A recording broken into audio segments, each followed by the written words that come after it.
আজকে সুজি রান্না করব। এই যে সুজি আমি দিয়ে দিচ্ছি।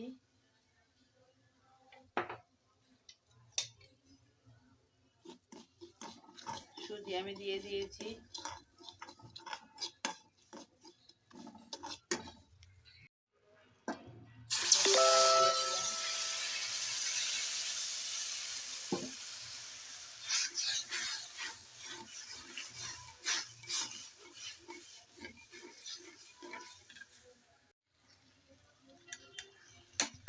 এখন আমি চিনি দিয়ে দিব।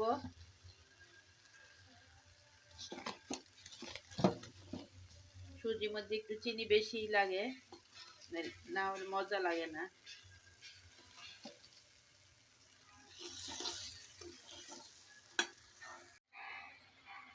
হয়ে গেছে আমার সুজি রান্না করা। এখন আমি ঢেলে নিব। দেখেন কালারটা কি সুন্দর হয়েছে। হয়ে গেছে আমার সুজি রান্না করা।